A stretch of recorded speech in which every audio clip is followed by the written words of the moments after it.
in a blatant and desperate attempt to seem far more rational than they actually are, Christians and Muslims will often show you a list of famous scientists who believed in God, as if such minds are entirely on their side.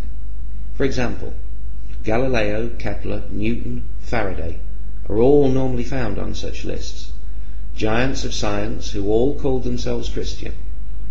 But all of them died long before the atomic age and the discovery of the God-confounding mechanisms of pure chance that rule all quantum reactions. They never heard of DNA, spectroscopy, redshift, stellar nucleosynthesis. They never heard of protons or neutrons or the laws that govern everything these particles can and cannot do. They never heard of radioactivity and the window this provides for measuring the ages of rocks and thereby our planet. Newton, living 400 years ago, may have believed as many Christians and Muslims still believe today, that life cannot come from non-life. But that's only because nobody in the 1600s knew that our bodies are made entirely from non-life, in the form of atoms. Would Faraday or Kepler have endorsed the biblical creation story had their minds encountered the explanatory power of the DNA molecule, the data behind the rates and causes of genetic mutation, the vast timescales involved, not to mention the highly detailed mathematics and observations that underpin 21st century cosmology? We'll never know, but there's plenty of statistical evidence to suggest that in the information age at least, the more you know, the less likely you are to believe that the creator of the universe cares what you do with your sexual organs, or which direction you pray in, or even if you pray at all. In an attempt to make up for this embarrassing lack of modern scientists prepared to sign up to an even partially literal interpretation of any holy book, the Christians and Muslims, or affiliated sociopaths, will tell you about recent surveys where many modern scientists have gone on record as saying they believe in God. But this too is extremely deceptive.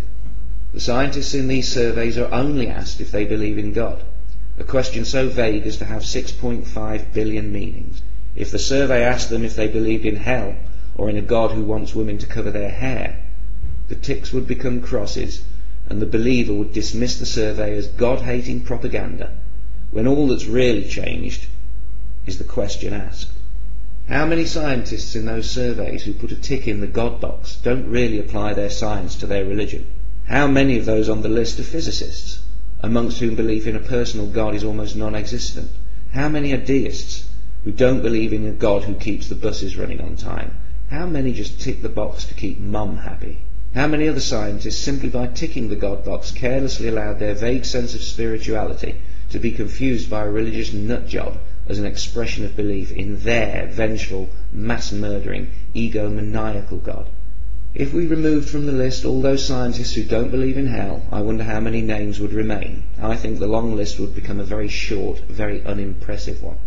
Whatever such surveys say, only a tiny, microscopic proportion of qualified, reputable scientists believe in what the believer would call God. The fear-perpetuating religious bigot calls this breathtaking arrogance on the scientist's part. They call it pride, ignorance, denial. But what most of the religious have never and never will understand is the real reason why the scientific mind can dismiss their threats of hellfire with an amused smile. How can scientists be so sure? Why aren't the scientists afraid? Why don't scientists fear hell? What makes the scientific mind so completely immune to this and so many other fears that haunt so many other people? For once, cut away the bullshit. The holy books tell you that you will burn if you don't believe. That is what the scriptures explicitly and repeatedly say. It couldn't be clearer. Even today there's no more painful way to die, let alone to spend eternity, and that alone should tell you why the threat is in the holy books in the first place. But let's look deeper still, through scientists' eyes. We've all been hypnotized by flames. Fire has a unique kind of magic. For most of human history, fire was magic.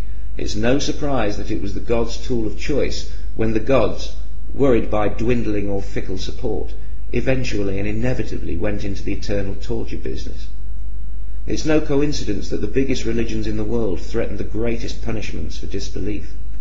We've all stared into the flames, but what's actually happening? What exactly are we staring at? What is fire? Fire is a chemical reaction requiring three components: an oxidizing gas, usually oxygen itself, a combustible source of fuel, such as wood or petrol, and a source of energy sufficient to heat the fuel to its ignition temperature. This energy can come from matches, sunlight, friction, lightning, or something else that's already burning. When wood, for example, is heated to about 300 degrees Fahrenheit, the cellulose material starts to break down and give off volatile gases.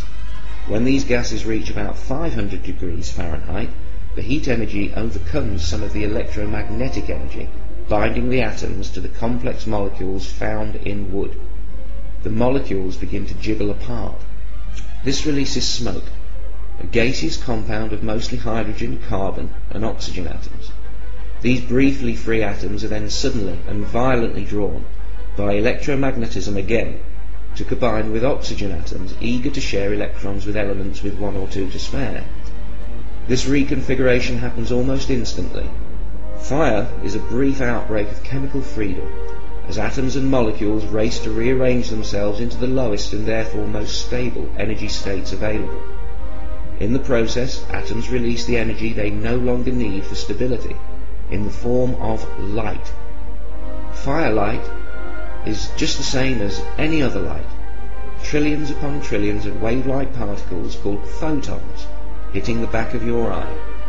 Photons are emitted by electrons as they change energy states. Each photon is a packet of electromagnetic radiation exchanged between particles like currency during quantum transactions, always precisely balancing the conservation equations of quantum mechanics.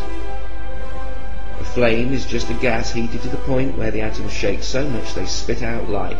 Fire is an electric phenomenon. The colour of the flame, the frequency of the wave-like photons, which is what colour is, depends on what atoms you are heating and to what temperature. The different colours within any flame are caused by uneven temperature. The hottest, or more energetic part of the flame usually glows blue, a higher frequency than the less energetic frequencies, such as orange or yellow. The heat you feel is the excited motions of the atoms in the air around you, and in your skin and flesh. Heat is simply the motion of atoms. At the lowest temperature possible, minus 273 degrees, atoms stop moving pretty much altogether. That is why no lower temperature is possible. You can't have less motion than none. In living tissue, when atoms jiggle too fast, they hit other atoms too hard, creating pressure that can damage cells, resulting in pain signals sent along nerves to your brain. If something hot burns you, some of your atoms simply jiggled too fast. Fire, or combustion, is the process of oxidization. So is rusting. In a way, when a car rusts, it is burning in super slow motion. If it weren't for the fact that we have evolved to make use of oxygen's reactivity in our biochemistry, you could say oxygen is damn dangerous stuff. That was, briefly, how a scientist sees fire. The actual understanding goes far, far deeper. But what does it all mean? It means that without atoms and other subatomic particles and laws, there can be no flame. Rigid physical laws make fire possible. Anywhere there is fire, there will also be electricity, solid matter, and oxygen. If hell were real, we could watch TV or escape into fresh air. You're not going to burn after you die. If we go anywhere after death, we go there without our atoms. And when the religious try and keep the fear in you, it's like a test. Is your mind strong enough to see through it? Do you know enough to laugh? Can you tell mindless bullshit from facts and reasoning? If someone tells you that you're going to burn in hell, and you demonstrate that you understand exactly what fire is, I guarantee that they will then tell you that the fire in hell is not like real fire. The flames need no fuel or oxygen, electrons or photons, but it burns just the same. Jiggling atoms that aren't there. In short, they're telling you that the fire in hell is magic fire. Religion only exists because most kids believe in magic, and all adults were once kids. Welcome to organised religion, where everything means nothing, and nothing means everything. when knowledge is ignorance and answers only lead to confusion. But just as those least likely to believe in magic are professional magicians, those least likely to believe in the supernatural are those with a firm understanding of the natural.